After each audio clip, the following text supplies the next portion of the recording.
ഇന്ന് തന്നെ ഡൗൺലോഡ് ചെയ്യൂ. കാണൂ നിങ്ങളുടെ ഫേവറേറ്റ് ഷോസ്. ഇങ്ങനെയുള്ള ചടങ്ങുകൾ നടക്കുമ്പോ നമ്മൾ സന്തോഷമായിട്ടല്ലേ ഇരിക്കേണ്ടത്? എന്താ ചടങ്ങ് ഇവിടെ നടക്കാൻ പോകുന്നത്? ഡെയ്സി, ഇന്നിപ്പോ ഇവിടെ നമ്മുടെ മനസ്സമ്മതം എന്ന് നടത്തണമെന്നുള്ള തീരുമാനം എടുക്കുക. ഇതെന്റെ ഭാര്യ,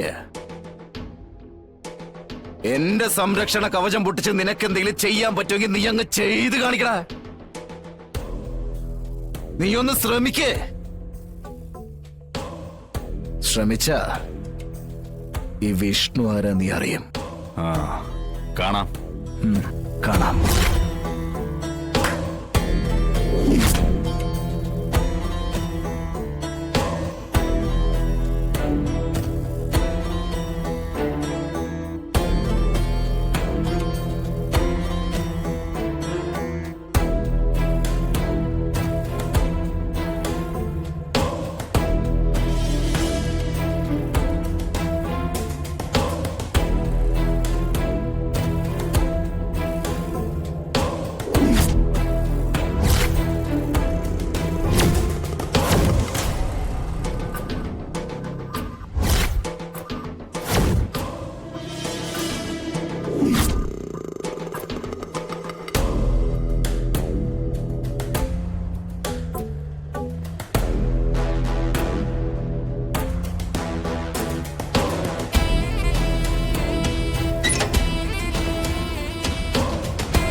മാഡം, അവനെനിക്ക് നന്നായിട്ട് അറിയാം. ഒരു പിടുത്തത്തിൽ ഒതുങ്ങുന്നവനല്ലവൻ.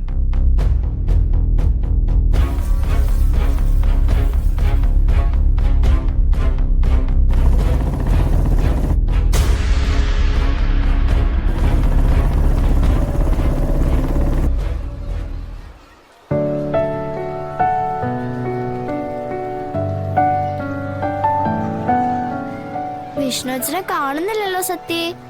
വരാതിരിക്കില്ല. ഇന്ന് നമ്മളെ ബീച്ചിൽ കൊണ്ടുപോവാന്ന് രാവിലെ നമ്മളോട് പറഞ്ഞല്ലേ. അതുകൊണ്ട് മറന്നു പോകാൻ വഴിയില്ല. പക്ഷെ സത്യ വരേണ്ട സമയം കഴിഞ്ഞല്ലോ. മിക്ക കുട്ടികളും പോയി. ഇനി അച്ഛൻ മറന്നു പോയോ?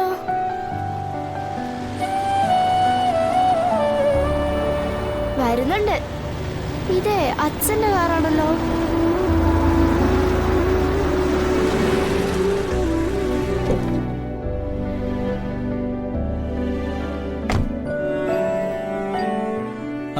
രണ്ടുപേരും കയറിക്കോ. ഒരല്പം ലേറ്റ് ആയി പോയി. അത് റോഡിൽ ബ്ലോക്ക് ആയതുകൊണ്ടാ. ഇതെന്താ രണ്ടുപേരും ഇങ്ങനെ നിൽക്കുന്നേ? വീട്ടിൽ പോണ്ടായി? ഞങ്ങൾ വരുന്നില്ല. വരുന്നില്ലെന്നോ? അത് കൊള്ളാലോ. വൈകിയതുകൊണ്ടാണെങ്കിൽ ഞാൻ പറഞ്ഞല്ലോ, ബ്ലോക്ക് ആയതുകൊണ്ടാ. ഓടി എത്താൻ പറ്റിയില്ല. ഞങ്ങൾ വരാത്തെ അതൊന്നും അല്ല കാര്യം. ഇത് വലിയ എന്തോ അന്താരാഷ്ട്ര പ്രശ്നമാണല്ലോ. അല്ല, മക്കൾ പറ, എന്താ പ്രശ്നം? പറഞ്ഞാലല്ലേ അത് പരിഹരിക്കാൻ പറ്റൂ. ഞങ്ങളെ വൈകിട്ട് വിഷ്ണുസൻ ബീച്ചിൽ കൊണ്ടുവന്ന് പറഞ്ഞാ. ഞങ്ങൾ അച്ഛനിപ്പൊ വരുമെന്ന് കാത്തിരിക്കായിരുന്നു. ഞങ്ങൾ അച്ഛനായിട്ട് ഒരുപാട് കാര്യങ്ങൾ പ്ലാൻ ചെയ്തതാ. അതെ, ഈ ബീച്ച് എവിടുന്ന് ആരും എടുത്തോണ്ട് പോത്തൊന്നുമില്ല. അത് നാളെ അവിടെ തന്നെ കാണും. പിന്നെ വിഷ്ണു അച്ഛനെ കൂടെ നിങ്ങൾ നാളെ പൊയ്ക്കോ. അതല്ലെങ്കിൽ പിന്നെ വേറെ ഏതെങ്കിലും ദിവസം പോയാലും കുഴപ്പമില്ല. ഓ, ഇതായിരുന്നോ കാര്യം? ഞാൻ വേറെ വല്ല അന്താരാഷ്ട്ര കാര്യമായിരിക്കുമെന്ന്. രണ്ടുപേരും വന്നേ, വാശി പിടിക്കാതെ വാ. അതെ, വിഷ്ണുപ്ര തന്നെയാ നിങ്ങളെ വിളിക്കാൻ എന്നെ ഇങ്ങോട്ട് പറഞ്ഞു വിട്ടത്. അതുകൊണ്ട് നമ്മൾ ചെല്ലുന്നതും കാത്ത് ചിലപ്പോ വീട്ടിൽ തന്നെ കാണാൻ സാധ്യതയുണ്ട്. അങ്ങനെയാണെങ്കിൽ ഇന്ന് തന്നെ പോവാനും പറ്റും. പോവാല്ലേ? അല്ലാതെ ഇവിടെ നിന്നിട്ട് എന്തിനാ? ആ പറഞ്ഞത് കറക്റ്റ്. ബീച്ച് ഇങ്ങോട്ട് വരില്ലല്ലോ. ഓ, തമാശ. പിന്നെ എന്തായാലും വാ, പോവാം. കേറിക്കോ. പിന്നെ എന്റെ ഒപ്പം ബീച്ച് വരാൻ ഉദ്ദേശമൊന്നും ഇല്ലല്ലോ? വരായിരുന്നു, പക്ഷെ വിഷ്ണുവച്ചനും കൂടി വേണം. എന്നാലേ ഒരു ഓളം ഉണ്ടാവും. ശരി, എങ്കിൽ നമുക്ക് വിഷ്ണുവച്ചനെ കൂട്ടി ഓളം ഉണ്ടാക്കാൻ പൊയ്ക്കളയാം. എന്തായാലും നമുക്ക് വീട്ടിൽ ചെന്നിട്ട് തീരുമാനിക്കാൻ പോരെ? അപ്പൊ കേറിക്കോ. കേറ്.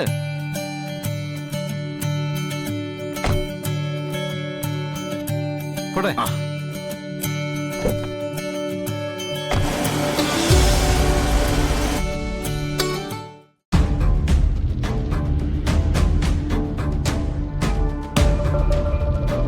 ഡെയ്സി, നീ ഇത്രയും നേരം എവിടെയായിരുന്നു? ഡേവിസ് പറഞ്ഞു കാണുമല്ലോ. എടി, അവനുമായിട്ട് കറക്കം മുഴുവൻ കറങ്ങാൻ അവൻ നിന്റെ ആരടി? അത് ഇതുവരെ മനസ്സിലായിട്ടില്ലേ? ഞാൻ വിവാഹം കഴിക്കുവാണെങ്കിൽ അത് ശിവനെ മാത്രമായിരിക്കും. ഇനി നീ അവനെ കുറിച്ച് എങ്ങനെ വല്ലതും പറഞ്ഞ കൊന്നു തള്ളും നിന്നെ. ഒരു കുഞ്ഞു പോലും അറിയില്ല. എന്നെ കൊന്നാലും ഞാൻ ശിവന്റെതാ. അതിനി ഒരു മാറ്റവും വരാനും പോകുന്നില്ല. ആന്റണി മാറിനിക്ക്. എന്താ ആന്റണി ഇത്? ഷേ, നോ നോ ആന്റണി, അത് പാടില്ല. സ്ത്രീകളോടും കുട്ടികളോടും അക്രമം പാടില്ലെന്നാ വേദപാഠം നമ്മെ പറഞ്ഞു പഠിപ്പിക്കുന്നത്. ആന്റണി വേദപാഠ ക്ലാസ്സുകളിലൊക്കെ പോയിട്ടുള്ളതല്ലേ? പിന്നെന്താ ഇങ്ങനെ വയലന്റ് ആയിട്ടൊക്കെ പെരുമാറുന്നേ? മോശം മോശം മോശം. അതും സ്ത്രീകളോടൊട്ടും പാടില്ല. ഡേസി, എനിക്ക് ഡേസിയുടെ ഒരു വിരോധമില്ല. വിരോധം കാണിക്കണമെങ്കിൽ എനിക്ക് പാർക്കി വെച്ച് കാണിക്കായിരുന്നല്ലോ. ഞാൻ കാണിച്ചില്ലല്ലോ. ആന്റണി, നമ്മളിപ്പോ ഇവിടെ ദൈവികമായ ഒരു കാര്യത്തിന് തീരുമാനം എടുക്കാൻ പോവല്ലേ? അപ്പോ മർദ്ദന മുറകളൊന്നും പാടില്ല. കർത്താവ് പറഞ്ഞിരിക്കുന്നത് എന്താ? പരസ്പരം സ്നേഹിക്കാനല്ലേ? പരസ്പരം സ്നേഹിച്ചും സഹിച്ചും മനസ്സിലാക്കിയും വേണം പുതിയ ജീവിതത്തിലേക്ക് കാലെടുത്തു വെക്കാൻ. ഞാനും ഡേസിയും അതിനുള്ള ഒരുക്കത്തിലല്ലേ ആന്റണി? ഇങ്ങനെയുള്ള ചടങ്ങുകൾ നടക്കുമ്പോ നമ്മൾ സന്തോഷമായിട്ടല്ലേ ഇരിക്കേണ്ടത്? എന്താപ്പാ, എന്താ ചടങ്ങ് ഇവിടെ നടക്കാൻ പോകുന്നത്? ഡേസി, ഇന്നിപ്പോ ഇവിടെ നമ്മുടെ മനസ്സമ്മതം എന്ന് നടത്തണമെന്നുള്ള തീരുമാനം എടുക്കുക. അതായത് ഉറപ്പിക്കൽ ചടങ്ങാ നടക്കാൻ പോകുന്നത്. അതിന്റെ ആൾക്കാരൊക്കെ ദാ ഇപ്പൊ വരും.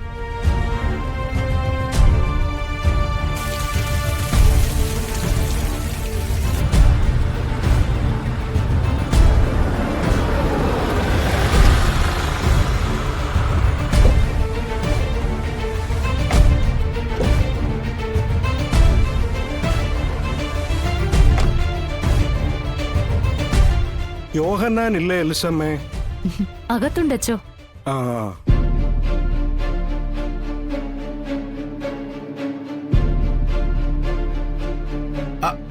വരണോ അച്ചോ? വരണം. ആ